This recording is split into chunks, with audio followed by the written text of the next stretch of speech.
Do you want to build a multilingual Power BI semantic model and a report, meaning that if someone from a French-speaking country look at your report from Power BI website, they see it in French language, category names, product names. If someone from English-speaking country see that, it would be in English. If someone from Spanish-speaking language country see that, it would be in Spanish. This is called translation, and we used to do translation in different ways in Power BI using external tools such as Tabular Editor.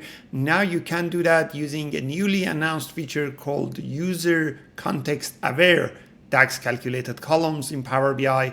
My name is Reza Rad, and I'm going to show you in this video how you can do this.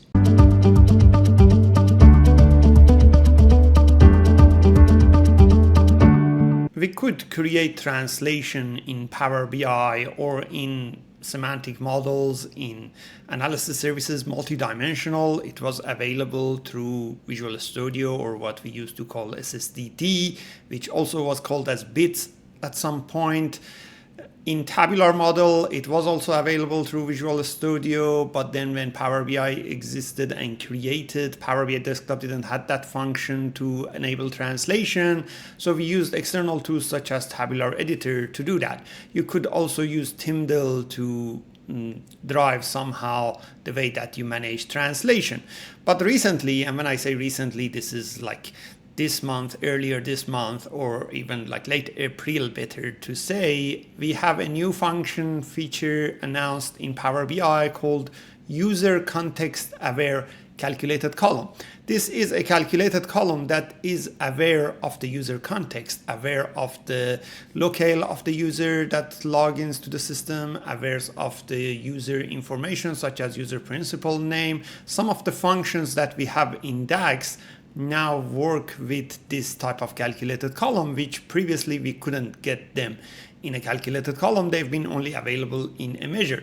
Now that we have them in a calculated column, it means that our values can be written by an expression in a way that they respond to a user context, such as, for example, what is the locale or the language that the user logs in with, or what is, for example, the username.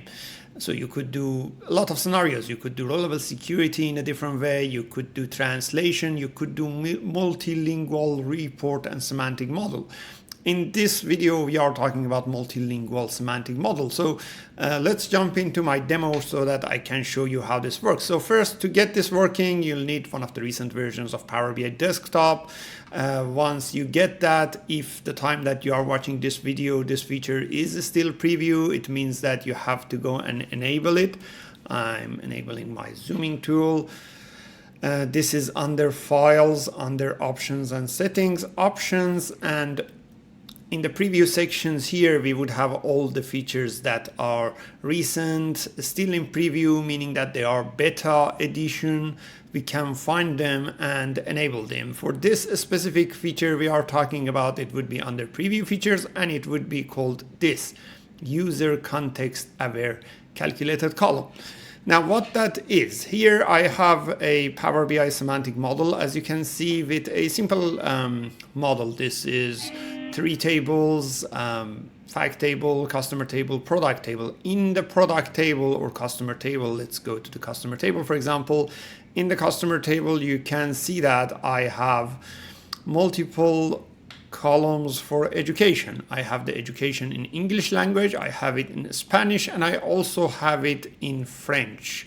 There should be like a French education here as well. So here you can see all the 3. Now I have these as separate values in my semantic model, but what I want to do is that I want to build a report like this, a visual like this, that has the education, that has the sum of sales amount, whatever metric that I want to show. And then whenever a user log in into the Power BI semantic model, if their browser setting is, for example, French, they see these values in French without me going and changing the column that is used here. So how we can do that? We can create a calculated column, of course. We could create calculated column previously as well. This is nothing strange, but one of the things that is different this time is that when you create a calculated column, so when, for example, you go to the customer table, and then when you go to creating a new column, it is still the same column, but once you create that column, and here I created one column just to show you, or let me just create it one from scratch. So I'm creating a new column in here. Let's just call it column 1. And in this column 1, I can write whatever expression, like for example, I can refer to a function or anything in here, but one of the functions that I cannot use, for example, is user culture. User culture or things such as user principal name, these are the functions that you cannot use inside a calculated column. And if in fact if you try to use it, you will get an error saying that this type of functions is not allowed in a calculated column. Here you can see custom data, username, user principal name. These functions are only possible to be created inside a measure. And why is that? Because measure calculation is dynamic. It is not pre-calculated. It happens on the fly.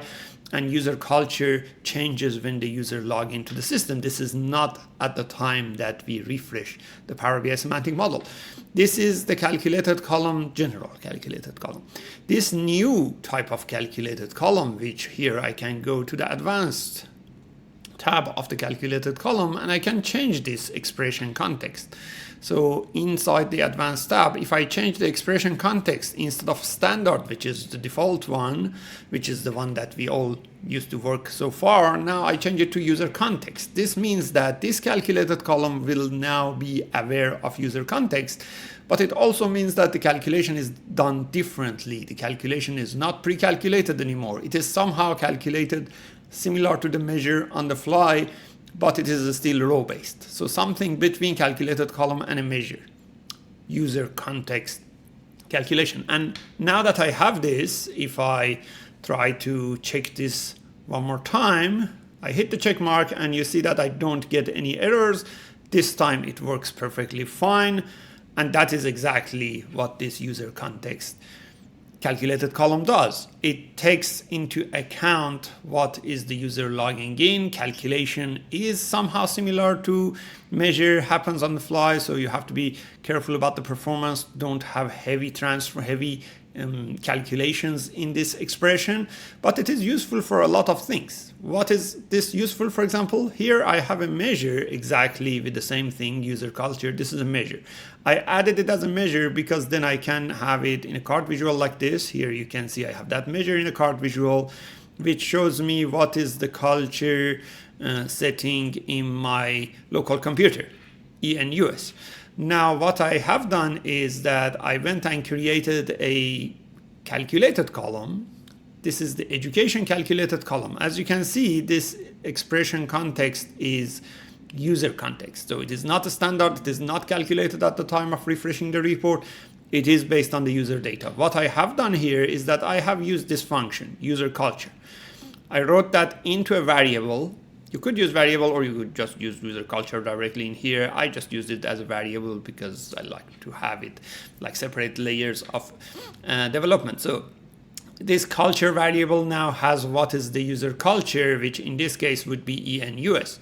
Then based on that value, I would use a switch statement. Switch statement is like an if statement. I'm saying that if, then I just get the left two characters of user culture. For example, EN, I don't care if it is ENUS, ENUK, ENNZ, ENAU. In all of these cases, it is EN and I want to show English, unless I have different English columns for each of these countries. So what I'm going to do is I'm just getting the left two characters of this, which would be EN. Then I'm saying that if it is EN, switch works like this. If this value is equal to EN, then give me education, English. If it is ES, Spanish. If it is FR, French. You could go and add as many as these as you want, depending on how many columns you have. And then the last statement of switch without any value to match is what happens if it is none of these, if it is else, right? So this is a really simple switch statement. You can find more about switch expression in a blog and a video that I have specifically about this. Now what happens is that when I go to my report view, because this is a calculated column, I could easily go and use that calculated column as a slice and dice field in a table. I could even go and create this as a bar chart if I want to. Because it is not a measure, it is a calculated column, so I can go and use this over there as well. So this education value that I have here is now coming from that calculated column, which is user context aware. Then if I save this report, and I'm going to save this and publish it into the Power BI website that I have, and I'm publishing it into a non-Fabric workspace. You don't need to have Fabric capacity to use this function. It just works as simple as that. So when I publish it over there inside my Power BI website, this is taking a minute to publish. Inside my Power BI website, this is the previous version of that report that I had. If I refresh it, and hopefully we have the new version appearing here soon, I should see that. So here you can see that all of that is in English because the culture here is English. Now, if someone goes and open the same report, if they have access to the same report, and this time they open it from a browser, from a computer that has French settings, they will see it in French. Now, one way for me to show it is actually copying this into a new browser tab and adding something like language is equal to FR, which would show me that in French. That would, of course, change these settings into French. As you can see, the dates is in French, these values are in French, but what you can see, which is the most important part that we have done, we have achieved, is this. This is picking the values from the French education column. If I do the same thing this time with language of Spanish, I would see these configuration this time with the Spanish language. So quite useful. Here you can see this as well. Quite useful. The same report provide 3 different outputs for 3 different user culture. This is the user culture function that I used. You could use custom data, you could use user principal name. There are so many scenarios, interesting scenarios that you could use this user context aware calculated columns, but be very careful. Don't have heavy calculations on these because these are calculated on the fly.